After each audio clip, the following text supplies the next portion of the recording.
Meus irmãos, é uma alegria imensa revê-los, estar novamente nessa igreja, revendo gente que nós amamos tanto, conhecendo outros irmãos. Tem uma irmã aqui que definiu a Sônia Dumont muito bem, que ela é arteira, né? Aí a Sônia ela dizia: ó pastor, eu acho que a sua mãe te negou leite quando você era pequeno, que é muito magro. Agora me viu, ela acha que a Rita já está me dando muito leite. Mas para compensar, uma irmã ali disse: pastor, nossa, o senhor está tão mais novo. Eu falei: olha que irmã sábia essa, né? Mas a Sônia também é, viu, Sônia? Então, irmãos, eu quero agradecer aí ao pastor Arlos, agradecer ao conselho da igreja pelo convite, participando desse momento tão significativo na vida da igreja, seus 136 anos de início do presbiterianismo, né? Nós comemoramos em Uberaba 92 anos, portanto, o presbiterianismo chegou aqui em Patos de Minas bem mais cedo do que Uberaba, né? Outro dia eu falei para o pastor Arlos que, assim, uma alegria do pastor quando sai da igreja é poder ver que aquela igreja que ele pastoreou caminha bem e é bem cuidada. E nós louvamos a Deus porque vemos isto nesta igreja, né? E a graça de Deus pairando sobre a vida dos irmãos, isso é maravilhoso. Mas podemos dizer também que, de maneira especial, a graça de Deus tem nos acompanhado a nossa família, tem nos sustentado, e vivemos também um período, graças a Deus, muito bom na igreja lá em Uberaba. A exemplo dos irmãos, nós estamos também com 3 cultos. Nós iniciamos o culto das 8 horas, não tem muito tempo. Tínhamos o das 10h30 e 19h30. Das 10h30 enche muito.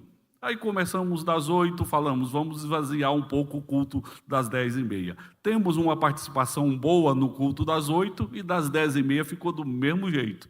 Parece que não mexeu, mas tá bom. Irmãos, queremos ler com os irmãos a palavra. Primeira carta de Pedro, capítulo 1.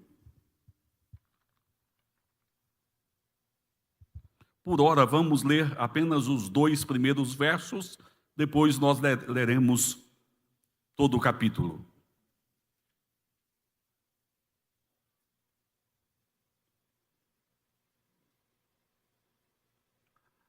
Primeira Pedro, capítulo 1. De 1 e 2. Prazer rever aí o quarteto Castelo Forte. Os irmãos já tiveram lá em Uberaba. Não, acho que no meu pastorado foi uma vez. Foi só uma. Precisamos retornar lá, né? Muito bom sempre ouvir os irmãos. A palavra diz: Pedro, apóstolo de Jesus Cristo, aos eleitos que são forasteiros da dispersão do Ponto, Galácia, Capadócia, Ásia e Bitínia, eleitos segundo a presciência de Deus Pai em santificação do Espírito, para a obediência e a aspersão do sangue de Jesus Cristo, graça e paz vos sejam multiplicadas. Vamos orar, irmãos. Nós te agradecemos, bendito Deus, nosso Pai, porque o Senhor nos alimenta com as verdades santas. Agradecemos pela manhã abençoada deste dia, pela vida de todos os irmãos, pelo aniversário desta igreja que tem contado ao longo dos anos com as ações providenciais e abençoadoras do Senhor. E que nesta manhã o Senhor nos deu o entendimento espiritual para recebermos a Tua palavra com discernimento e a graça de podermos colocá-la em prática no nosso viver. Fala, Senhor, a nós, dá-nos a bênção de podermos exercer fidelidade na exposição da palavra. Oramos em nome de Jesus. Amém. Amém.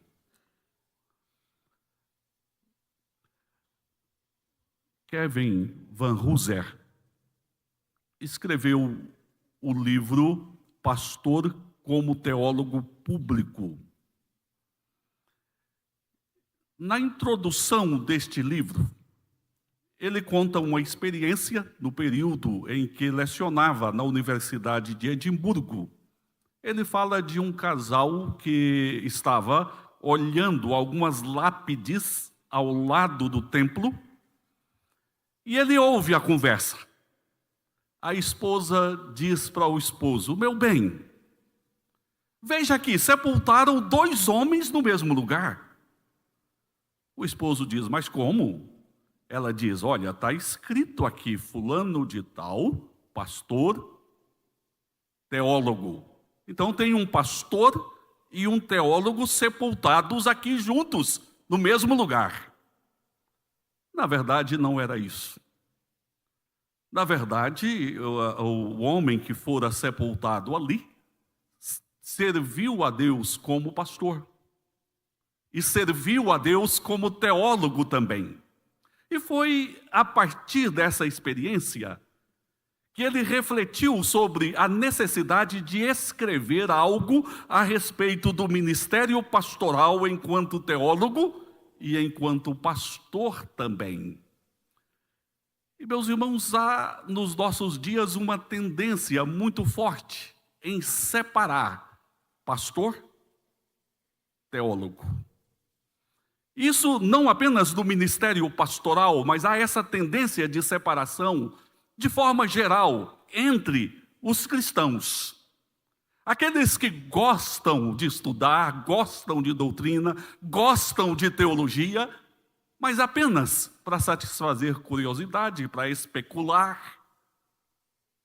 Não estão tão preocupados com a vida piedosa e com as suas ações cristãs determinadas por esta doutrina, mas existem aqueles também que não estão nem aí com a teologia, mas querem pastorear.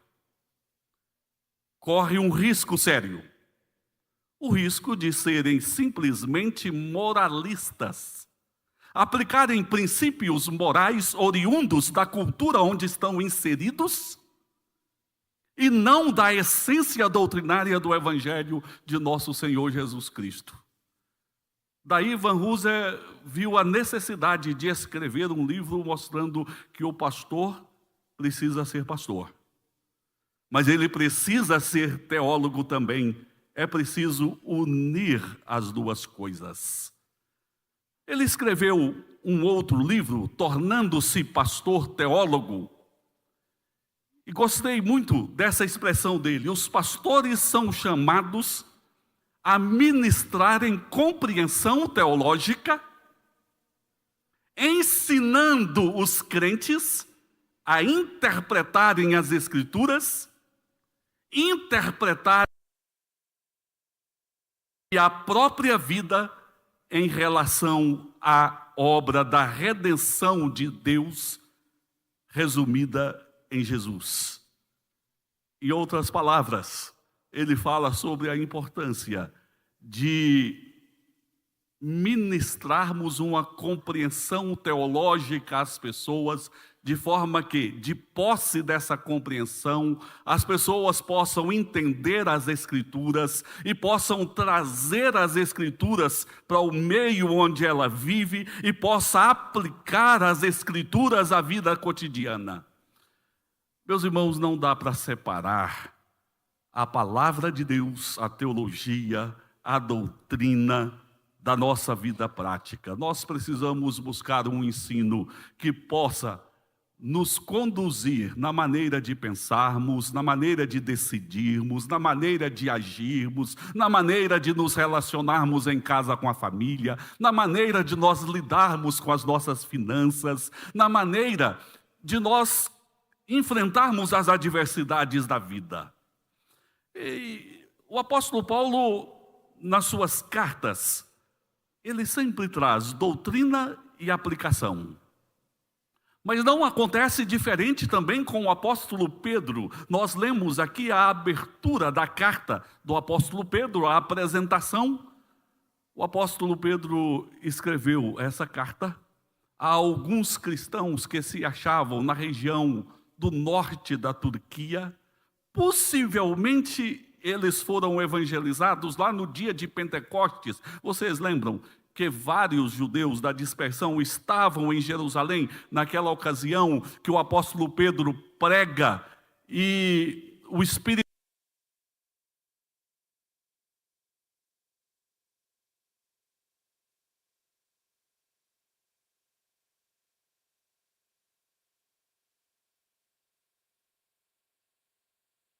também há a possibilidade de serem fruto do apóstolo Paulo. Mas o fato é que aqui o apóstolo Pedro fala sobre algumas doutrinas que são essenciais à nossa fé cristã. Ele fala sobre regeneração, o novo nascimento.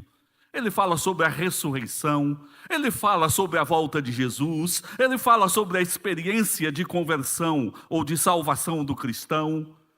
Mas interessante que ele não fala só sobre estes ensinos tão essenciais à fé cristã, ele fala também sobre algumas ações práticas nossas.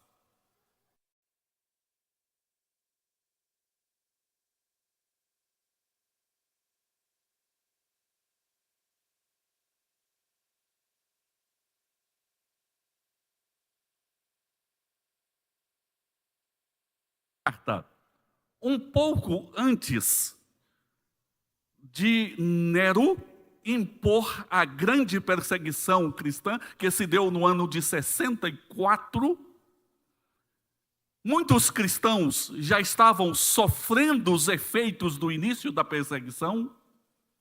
Ele procura firmar estes irmãos na fé. E o versículo 13, eu considero fundamental para nós compreendermos o que Pedro quis dizer.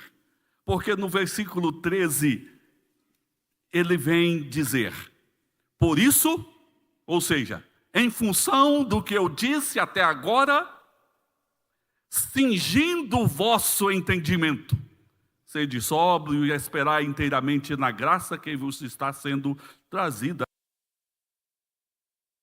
Cingindo o vosso entendimento. Ele chama a todos nós a cingirmos o nosso entendimento.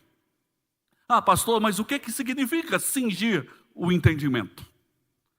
Meus irmãos, essa é uma referência a uma prática existente naquela época, na cultura oriental, em que eles usavam roupas longas, túnicas longas e às vezes muita roupa. E quando eles iam às batalhas, às guerras, aquelas roupas soltas poderiam comprometer toda a luta deles. Ou então, quando eles iam andar, viajando, andar mais depressa, iam tropeçando naquelas roupas. Então eles precisavam cingir. O que seria este cingir? Era o uso de um cinto de couro para amarrar todas aquelas roupas, sem deixar qualquer ponta para trás. Porque assim eles poderiam correr livremente, eles poderiam caminhar com segurança, com tranquilidade.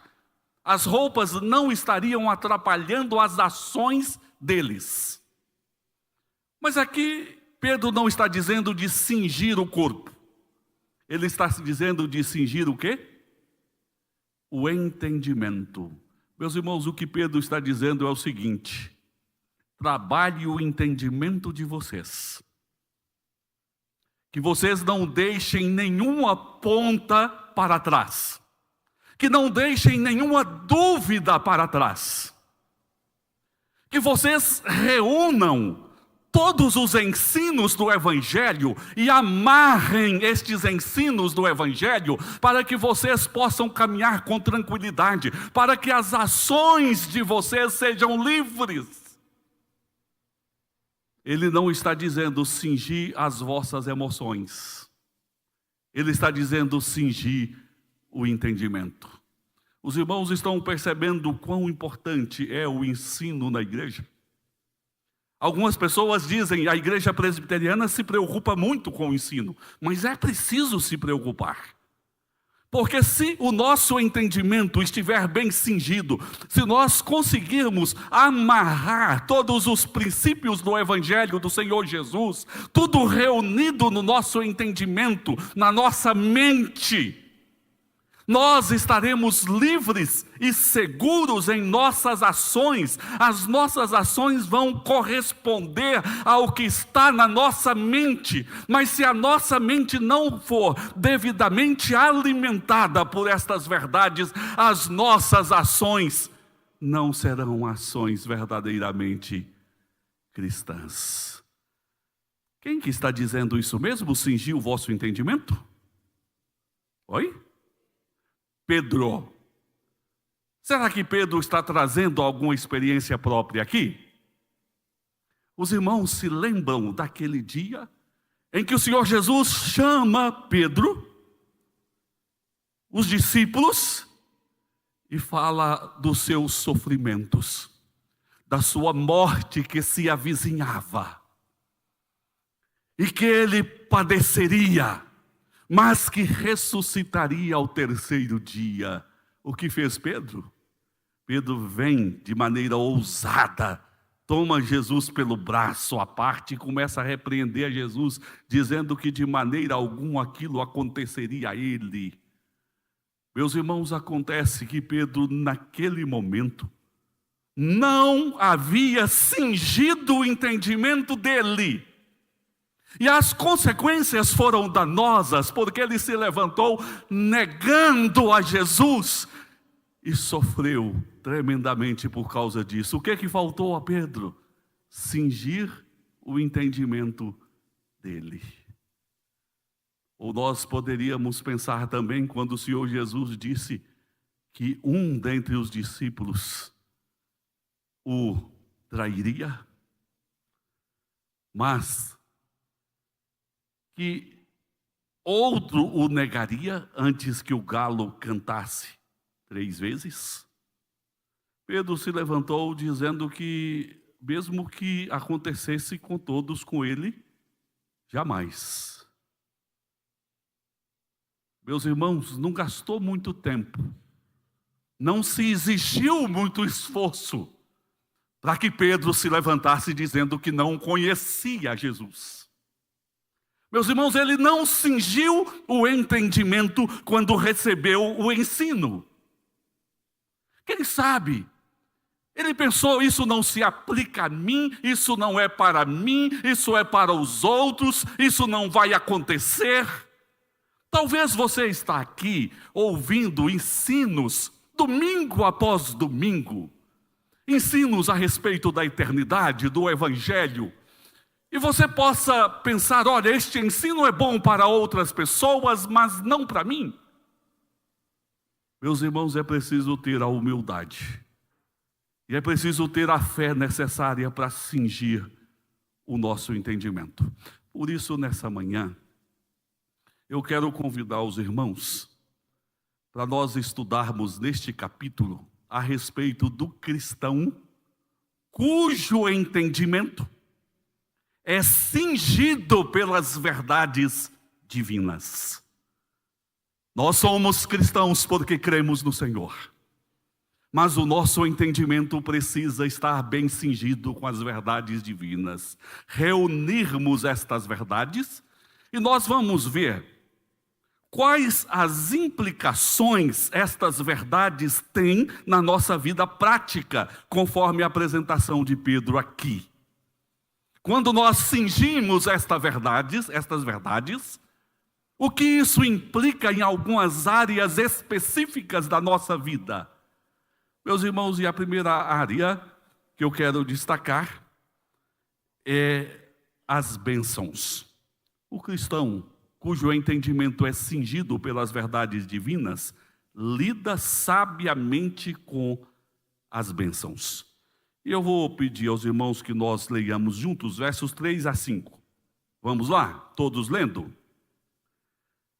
Bendito Deus e Pai de nosso Senhor Jesus Cristo, que segundo a sua muita misericórdia, nos regenerou para uma viva esperança mediante a ressurreição de Jesus Cristo dentre os mortos, para uma herança incorruptível, sem mácula, imarcessível, reservada nos céus para vós outros, que sois guardados pelo poder de Deus, mediante a fé, para a salvação preparada para revelar-se no último tempo. Meus irmãos, no passado Pedro fora aquele homem que tropeçou e negou a Jesus, que chorou amargamente, mas agora Pedro é o homem que se levanta bendizendo a Deus, e ele fala do Deus que, segundo a sua muita misericórdia, o regenerou para uma viva esperança. Jesus Cristo ressuscitou dentre os mortos. Há uma herança incorruptível, sem mácula, imarcessível, reservada nos céus para os crentes. Mas hoje o crente é guardado pelo poder de Deus. Quanta bênção cercando a vida deste homem. Meus irmãos, às vezes eu fico pensando, qual é a ameaça maior para a nossa vida? É a dor?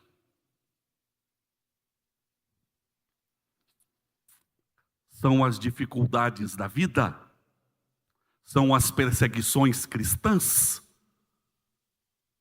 Ou é a nossa falta de capacidade em lidar de uma maneira adequada com as bênçãos do Senhor?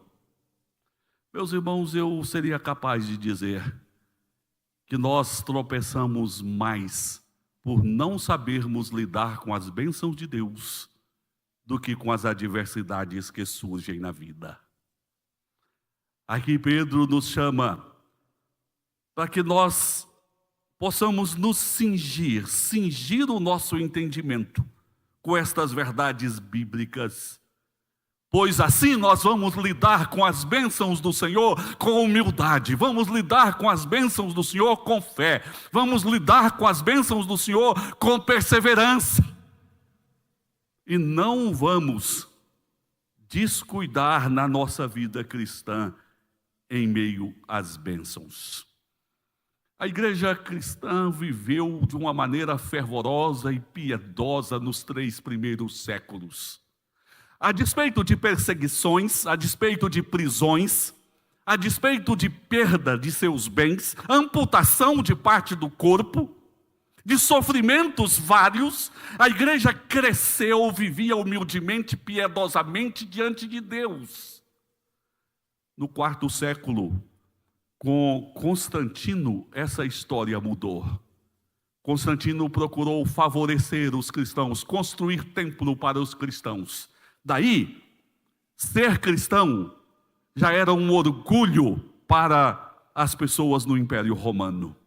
Então nós poderíamos dizer que bênção, as perseguições acabaram, o sofrimento acabou. Mas, irmãos, nem sempre as pessoas sabem lidar adequadamente com as bênçãos.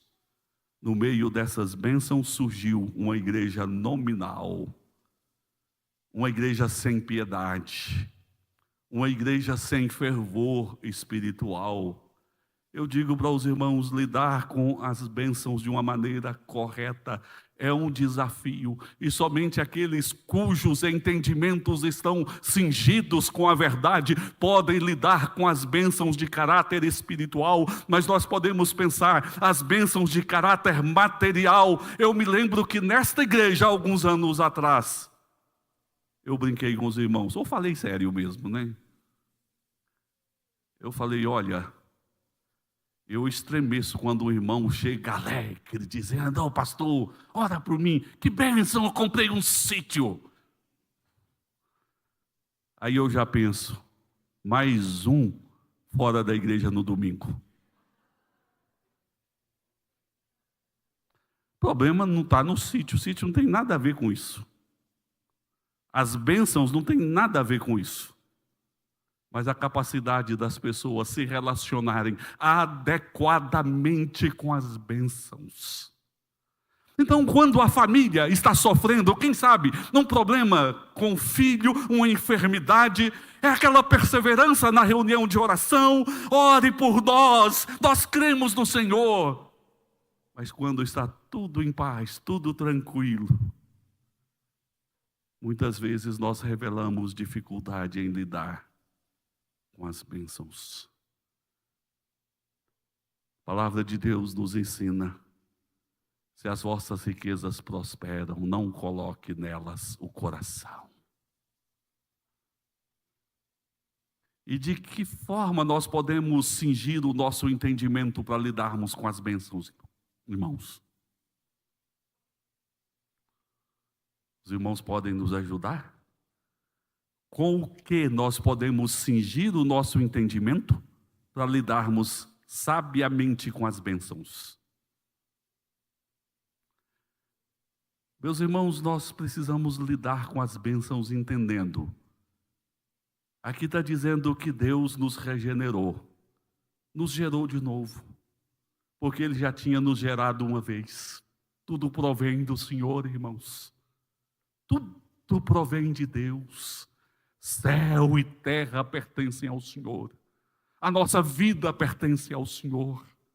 As capacidades que temos pertencem ao Senhor. Os filhos pertencem ao Senhor. Os bens pertencem ao Senhor. E nós somos o quê? Nós somos mordomos nessa vida, irmãos.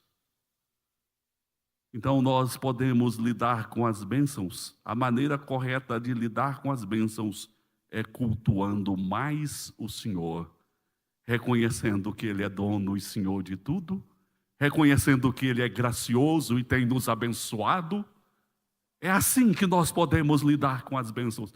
Como que o apóstolo Pedro inicia essa parte que nós lemos? Bendito, não é? Ele começa bendizendo a Deus, com uma expressão de culto, de louvor ao Senhor. A sua alma exalta ao Senhor. Meus irmãos, é preciso dar uma olhada no coração. Como que está o nível de gratidão e a disposição de culto dos nossos corações diante do Senhor. Estive pensando esses dias em Davi. Davi andou nos campos cuidando dos rebanhos de seu pai. Davi foi espiar a guerra. Davi andou fugitivo de Saul pelas montanhas, de cidade em cidade, pelos desertos. Meus irmãos, no meio de toda a perseguição e sofrimento, ali não foi o palco de queda de Davi, mas o palco da queda de Davi foi quando ele estava no palácio. O reino se desenvolvera sobremaneira. A vida dele se prosperou de uma maneira gloriosa. Deus o cercou com todo tipo de bênção. E do meio das bênçãos, ele caiu do alto abaixo e foi tremendamente humilhado. Precisamos saber lidar com as bênçãos. E eu quero que você fale as três principais bênçãos que você tem recebido na sua vida. Fale para você. E como você tem lidado com elas. Mas, irmãos, precisamos caminhar um pouco mais. Nós precisamos cingir o nosso entendimento para lidarmos com as bênçãos. Mas é fato que nós precisamos cingir o nosso entendimento para lidarmos também com as adversidades da vida. Aqui Pedro nos alerta ao fato de que no presente nós somos contristados pelas muitas provações. Versos 6 a 12, vamos ler juntos? 6 a 12. Leiamos. Nisso exultais, embora no presente, por breve tempo, se necessário, sejais contristados por várias provações, para que, uma vez confirmado o valor da vossa fé, muito mais precioso do que o ouro perecível, mesmo apurado por fogo, redunde em louvor, glória e honra na revelação de Jesus Cristo, a quem, não havendo visto a mais, no qual não vendo agora, mas crendo exultais com alegria indizível e cheia de glória, obtendo o fim da vossa fé, a salvação da vossa alma. Foi a respeito dessa salvação que os profetas indagaram e inquiriram, os quais profetizaram acerca da graça a vós outros destinada, investigando atentamente qual a ocasião ou quais as circunstâncias oportunas indicadas pelo Espírito de Cristo que neles estava, ao dar de antemão testemunho sobre os sofrimentos referentes a Cristo e sobre as glórias que o seguiriam. A eles foi revelado que, não para si mesmos, mas para vós outros, ministravam as coisas que agora vos foram anunciadas por aqueles que pelo Espírito Santo, enviado do céu, vos pregaram o Evangelho, coisas essas que anjos anelam perscrutar. Meus irmãos, eu falei no início que o apóstolo Pedro escreveu em um contexto de perseguição, e muitos cristãos perseguidos em sofrimento, longe, quem sabe, das pessoas queridas, e recebendo pressões com referência ao testemunho da fé cristã, esses cristãos sofriam. Há muitos tipos de sofrimentos na vida. Aquele irmão que está passando por um momento de tentação, aquele irmão que está passando por um momento de queda, aquele irmão que está passando por um problema de enfermidade na sua vida e na sua família, o contemplar das injustiças que perduram nessa vida. E um dos grandes questionamentos cristãos, e que o mundo não cristão também faz uso para apontar o dedo para o cristianismo, é: por que Deus permite o sofrimento? E para lidar com o sofrimento e com as adversidades da vida, não tem outro jeito, irmãos. A nossa mente precisa estar cingida com as verdades divinas. O cristão que tenta lidar com o sofrimento e as adversidades da vida, sem estar com a sua mente cingida com as verdades, este cristão se torna um cristão duvidoso, fragilizado, questionador, insatisfeito, frustrado, triste. Nós passamos em Uberaba, neste ano, no mês de maio, um momento que eu creio que foi o momento mais triste da história da Igreja Presbiteriana de Uberaba. Interessante que eu estava no escritório como pastoral, como de costume, era uma quinta-feira, e eu conversava com alguns pastores da igreja, e eu dizia o seguinte: eu estou estranhando essa tranquilidade que nós estamos vivendo na igreja. Tudo tranquilo, conselho em paz, igreja em paz, muita gente nova chegando para a igreja. Eu disse, eu estou estranhando essa tranquilidade que nós estamos vivendo na igreja. E naquele dia eu saí um pouco mais cedo para o almoço. Geralmente eu saio entre meio-dia e meia. Naquele dia eu saí por volta das 11h15, 11h20, mais ou menos. E quando eu subo para casa, minha casa fica 5 minutinhos de carro da igreja. O telefone tocando sem parar, tocando sem parar. Eu disse, eu não vou esperar chegar em casa. Eu olhei, era o Daniel, que é com a esposa dele, líderes do trabalho de adolescentes na igreja. Nós nos falamos muito, mas nos falamos por WhatsApp, e agora ele ligando, foi alguma coisa está acontecendo. Eu encostei o carro e eu ouvia ele chorar, e ele não conseguia falar nada. Mas no meio da fala, do choro dele, eu entendi facada. Eu falei, alguma coisa muito séria aconteceu. De imediato eu ligo para a esposa dele, a esposa disse, olha pastor, aconteceu alguma coisa muito séria lá na escola, eu não sei o que aconteceu, eu estou indo para lá. Eu já estava na esquina de casa, cheguei, a Rita estava fazendo o almoço, falei com ela o que estava acontecendo, de imediato ela apagou o fogão e nós fomos para a escola. Meus irmãos, foi um dos quadros mais tristes que a gente pode enfrentar na vida quando nós chegamos e vimos lá aquele casal, o filhinho deles, 13 anos, né, Rita? Vai fazer 13 anos, em uma sala em desespero, assentados no chão, sozinhos e chorando, porque a filha deles, mocinha, tinha acabado de ser morta por um colega de sala, esfaqueada. Meus irmãos, que coisa sofrida. Principalmente por se tratar de pessoas extremamente comprometidas na igreja. A família mora a uma distância considerável da igreja e sempre foi costume da família. Eles saíam de casa, de carro, iam revezando cada parte da ida da casa deles até a igreja. Um membro da família orava, um terminava, o outro começava orando. A Melissa, a menina que foi morta, menina muito integrada na igreja, ajudava nas mídias da igreja, uma pessoa maravilhosa. Essa situação, ela gerou um abalo muito grande na vida da igreja, claro, da família, de todos os adolescentes, das crianças.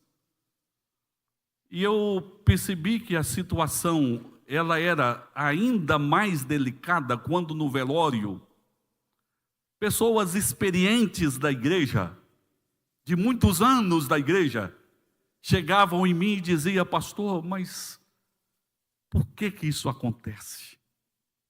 Como que Deus permite uma coisa dessas acontecer? Eu pensei, se gente há tanto tempo na igreja está me fazendo essa pergunta, imagina quem é novo. Meus irmãos, nós fizemos um planejamento de trabalho na igreja, e naquele momento eu entendi, nós precisamos cingir o entendimento desse povo, porque só com o entendimento cingido, esse povo vai saber lidar com essa situação. Nós reunimos as crianças da igreja, ministramos para as crianças, reunimos os pais, ministramos para os pais, reunimos os adolescentes, ministramos para os adolescentes, reunimos os pais dos adolescentes, reunimos a igreja durante um mês em sala conjunta, suspendemos todas as salas. E nós começamos a mostrar para os irmãos. Eu disse para os irmãos: meus irmãos, nada do que aconteceu aqui foge do que a palavra de Deus está nos mostrando. Porque a palavra de Deus nos mostra que Deus criou o homem bom. Mas a queda do ser humano lhe trouxe terríveis males. E ele se torna um ser totalmente depravado diante de Deus. E ele só não pratica mais mal do que pratica, porque Deus restringe a ação dele. Então eu disse: meus irmãos, a dor é muito grande, o sentimento de injustiça é muito grande, mas nada está fora daquilo que a palavra de Deus diz. E isso nos mostra ainda mais que Deus, em seu propósito redentor mediante Jesus, não está satisfeito com isso. Por isso Deus está trabalhando no resgate do seu povo para um reino onde não haverá lágrimas, não haverá dor, não haverá luto, não haverá morte. Portanto, irmãos, tudo isso afirma o que nós cremos, afirma o que nós pregamos e afirma o que o Senhor Jesus disse, que no mundo nós teríamos aflições. E aflições que se revelam muitas vezes pesadas demais. Irmãos, algo assim estupendo aconteceu na vida da igreja. Aqueles pais se levantaram de uma maneira testemunhando e afirmando o governo, o senhorio de Deus e se submetendo ao Senhor em humildade. Uma das cenas mais pesadas foi na hora do sepultamento, tirar o corpo daquela menina da igreja. O pai vai à frente cantando: mais perto quero estar de ti, ó meu Deus. Pessoas que se declaravam ateias se converteram e estão lá na sala ser presbiteriano, que é catecúmeno, se preparando para o batismo e para a pública profissão de fé. Nós fizemos uma reunião de oração chamando os profissionais da educação da cidade. E lá esteve uma professora que me procurou no fim, e ela me disse o seguinte: pastor, eu vim hoje porque eu precisava conhecer o Deus dos pais da Melissa. E eu entrei de um jeito, estou saindo de outro jeito hoje.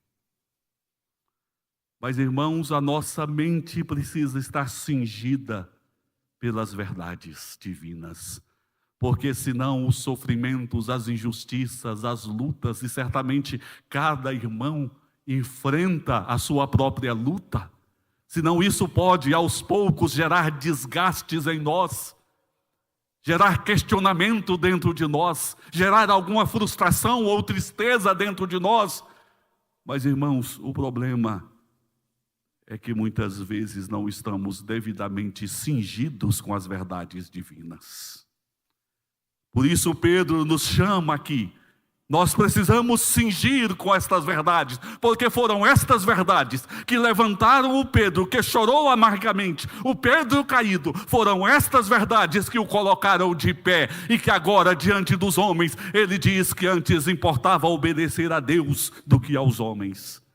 É preciso cingir o entendimento com estas verdades.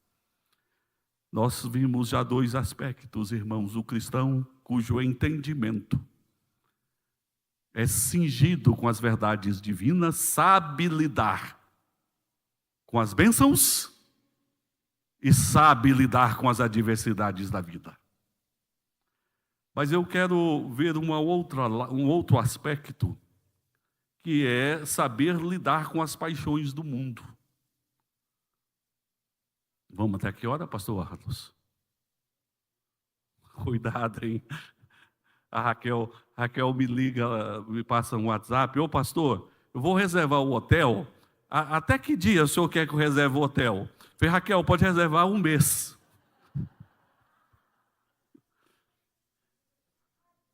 Aí o pastor falou que eu vou pregar domingo que vem. Aí eu falei: levar a sério. Pois bem, irmãos, vamos caminhando então, né? A nossa mente, ela precisa estar bem cingida com as verdades divinas, porque constantemente paixões diversas, antigas, da vida antes de conhecer Jesus, antes da conversão, antes da experiência cristã, estas paixões querem se levantar dentro de nós. Às vezes aquele sentimento de ira que de repente chegou ao seu coração, mas não faz parte da sua natureza nova, resgatada em Jesus, mas se levantou. Ou não, Heloísa?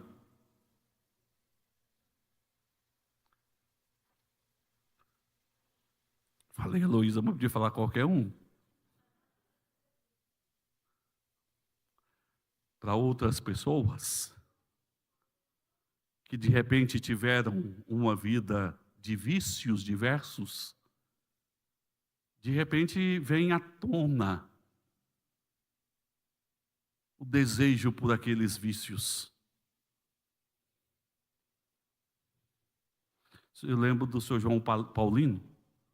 Ele contou para a gente várias vezes, dizendo da luta que ele teve na vida dele para abandonar o cigarro. E como foi difícil. Aí ele disse que uma vez ele passou muito tempo sem fumar. Nossa, estava muito feliz. Muito feliz porque aquele problema parecia resolvido. Aí uma noite ele sonha que ele vê um cigarro voando, saindo da fumacinha assim. Ele acorda com uma vontade de fumar. E ele disse: não é de ver que eu levantei e fui atrás do cigarro para fumar? Meus irmãos, essa é a luta do cristão. Essa é a luta do cristão. No caso dele foi o cigarro. Outras pessoas são outros problemas. Como eu disse, aquele sentimento de ira, aquela cobiça do que não é seu, desejos diversos querendo controlar o seu coração, dirigir a sua vida. E aqui o apóstolo Pedro nos corrige com referência a isso, a partir do verso 13, né, quando ele diz da necessidade de cingir, né, o entendimento, sede sóbrios e esperar inteiramente na graça, né? Aí o 14 ele diz: como filhos da obediência, não vos amoldeis às paixões que tinhais anteriormente na vossa ignorância. Paixões que anteriormente eram normais, porque faziam parte do que você era. Mas agora você foi regenerado, a sua essência é outra, a sua essência é cristã, mas estas paixões querem se levantar e querem dominar a sua vida. Meus irmãos, nós vivemos hoje aí nesse pós-modernismo, a ideia do relativismo, que tudo aquilo que é absoluto se desfez. Não existem mais sólidos, tudo é líquido, tudo se desfaz. Não tem absolutos. Bom, traduzindo isto, nós estávamos em uma reunião de pastores recentemente. Aí um dos pastores se levantou e disse: olha, eu não sei se está acontecendo com vocês, mas comigo está acontecendo. Ele deu um exemplo. Antigamente a pessoa estava enfrentando um problema na família, no casamento, procurava o pastor e diz: olha, eu estou sofrendo, preciso resolver a situação. Hoje, ele dizia: hoje, quando você fica sabendo, já separou? Já foi lá no cartório, separou? E se você chama lá no gabinete pastoral, a pessoa nem vai, muitas vezes. As coisas vão ficando muito normais. Por quê? Porque a cultura, o meio no qual nós estamos vivendo, começa a ditar as regras. Mas aí o apóstolo Pedro diz: vamos cingir o nosso entendimento com essas verdades divinas, para que o nosso entendimento possa determinar as nossas ações, que não sejam ações fruto da cultura, mas sejam ações decorrentes de um entendimento firmado nas verdades eternas, divinas, santas e gloriosas. Quando o entendimento é bem cingido, nós sabemos lidar com as bênçãos, sabemos lidar com as adversidades, sabemos lidar com as paixões. Quando estas paixões se levantam, nós vamos nos lembrar: nós fomos comprados por preço. Não foi ouro, não foi prata, mas foi o precioso sangue de Jesus. Portanto, nós pertencemos ao Senhor. E se nós pertencemos a Ele, nós nos submetemos à direção dEle. Ele é o dono das nossas vidas. Já não é mais eu quem vive, mas Cristo vive em mim. As coisas mudaram. As coisas mudaram na nossa vida. Precisamos entender isso. E eu vou para o último aspecto, porque de vez em quando a gente quer voltar aqui, vai estendendo demais. Aí depois o pastor Arthur vai falar: não, esse pastor fala demais. Ele já deu o primeiro sinal. Lá em Uberaba nós tínhamos o diácono São Francisco, né? Senhorzinho de 90 anos, que inclusive está morando aqui em Uberaba, com Daniel, o pai dele. Aqui em Patos, com Daniel, que é filho dele. Aí a hora que dava o horário de sinal, o senhor Francisco atravessava a igreja, tim, olhando para o pastor. Então, irmãos, o nosso entendimento cingido, nós vamos lidar com uma outra área importante na vida, que são os nossos relacionamentos. Aí está, meus irmãos, um verdadeiro calcanhar de Aquiles social, relacionamento. Se relacionar socialmente não é fácil, se relacionar na família não é fácil, se relacionar na igreja não é fácil. Tem uma pesquisadora cientista, Leslie Perrow, da Universidade de Seattle. Ela publicou uma pesquisa que revela alguns aspectos interessantes do relacionamento. Ela disse o seguinte, que o fator mais determinante de realização das pessoas, que muitos acham que é a conta bancária, que é a beleza física e outros fatores, mas que o fator mais decisivo são os bons relacionamentos de realização das pessoas. Mas ela diz também que este é um fator, bons relacionamentos, que duplica a expectativa de vida das pessoas. Olha, ela fala que há alguns fatores aí de saúde, pressão, cigarro e vários outros aspectos que prejudicam tanto a saúde. Ela diz que a solidão duplica a possibilidade da pessoa contrair alguma enfermidade para a morte. E isso se explica muito fácil, porque Deus nos criou para relacionar. E nós nos completamos nos relacionando. Estava lá o Adão, olhando o macaco pulando de um lado para o outro, de uma árvore para outra, e pensando, nossa, eu sozinho aqui, isso aí não dá para acompanhar, não. Ele precisava de um auxiliador, e Deus percebeu. E Deus criou a mulher, trouxe a ele, para se completarem, deu filhos a eles.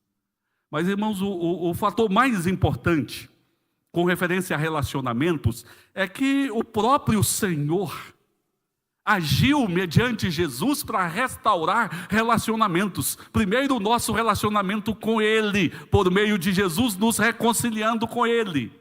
E aqui eu não vou ler agora os versículos, o versículo 22 ao 24, o apóstolo Pedro está falando exatamente da santidade do amor, dos relacionamentos das pessoas. Só que no ato de Deus agir na reconciliação com o pecador, meus irmãos, Deus fez algo também maravilhoso. Deus tratou o relacionamento das pessoas, porque Deus tratou o relacionamento de judeus e gentios, unindo eles para formar a igreja. E tem o escritor que eu gosto demais, que é o Lloyd Jones. Lloyd Jones diz, olha, o que Deus fez unindo judeu e gentio foi o mesmo que ele fez por ocasião da criação. Ele trouxe algo que não existia, ele trouxe a existência, algo novo. E de fato, irmãos, Deus pega pessoas tão diferentes para uni-las, para fazer delas um só corpo. E Crisóstomo, ele resume isso dizendo o seguinte, é como se uma pessoa pegasse chumbo e prata e derretesse os dois e unisse os dois, e dos dois de repente saísse o ouro mais lindo que a gente possa imaginar. Meus irmãos, a igreja nasceu assim. Nasceu Deus unindo pessoas diferentes e daí saindo algo precioso, único do poder de Deus, exatamente porque Deus quer trabalhar a unidade nossa. Mas para isso, irmãos, o nosso entendimento precisa ser cingido. Ser cingido para nós entendermos qual é a nossa natureza, para nós entendermos a obra que Jesus está fazendo na reconciliação, nos reconciliou com Ele, perdoando os nossos pecados e nos chamando a sermos embaixadores da reconciliação no mundo. Então nós podemos nos levantar dentro da nossa casa, no meio profissional, social e eclesiástico, como instrumentos de Deus, para que essa beleza que Deus criou possa aparecer, que é a unidade operada pelo poder dele. A nossa mente precisa ser cingida com as verdades. Nós concluímos essa palavra relembrando o que falamos no início, que conhecimento bíblico, doutrinário e teológico especulativo não tem valor nenhum. Pelo contrário, traz um peso maior de responsabilidade em nossos ombros. Tentar uma prática longe da doutrina pode ser um mero moralismo sem sentido e sem significado. Então, o que nós precisamos? Nós precisamos fazer o que a palavra de Deus está nos mostrando. Cingir o vosso entendimento. Reúna no seu entendimento e amarre no seu entendimento todas estas verdades do Evangelho, do Deus Criador, Redentor, da queda, mas da redenção em Jesus, das promessas gloriosas e eternas do Senhor. Reúna tudo isso no seu entendimento e traga para a sua vida prática, para as suas ações, de maneira coordenada. Traga tudo isso refletindo na sua maneira de agir. Que Deus nos ajude, irmãos, em entendimentos bem cingidos nas verdades eternas e santas do Evangelho e vida cristã autêntica, refletindo a essência do que nós somos, a verdadeira identidade cristã vista em nossas ações. Que Deus nos ajude e nos abençoe. Amém.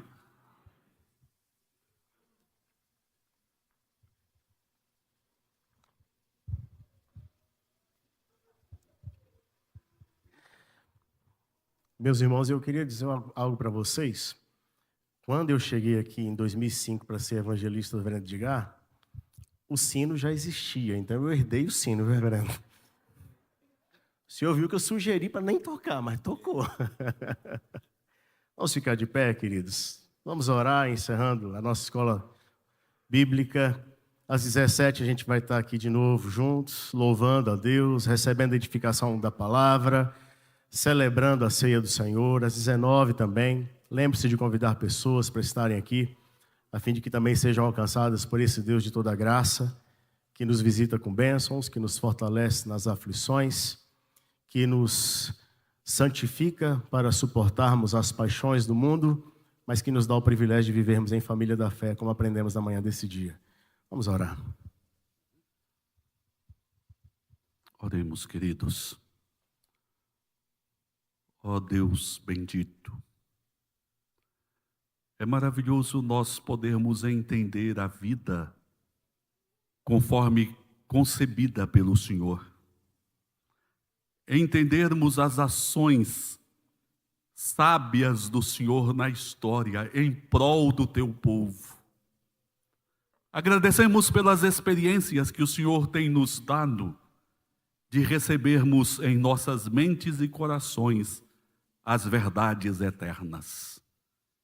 Porque estas verdades do Evangelho nos trazem alento, nos nutrem de esperança, nos ofertam segurança e nos encorajam para a caminhada diária. Que assim, Pai, todo o teu povo, com as mentes cingidas pelas verdades do Senhor, tenham pensamentos de fé, tenham ações cristãs, e possam nutrir esperanças vivas no Senhor. Guarda, ó Deus, a vida de todos estes queridos irmãos. Que os corações deles sejam inteiramente dirigidos pelo Espírito Santo do Senhor. Dá-nos ao longo deste dia a bênção da tua companhia, da tua proteção e direção, preparando-nos para logo mais novamente adentrarmos a este santuário para rendermos a Ti a adoração que lhe é devida. Nós oramos agradecidos em nome de Jesus. Amém. Amém.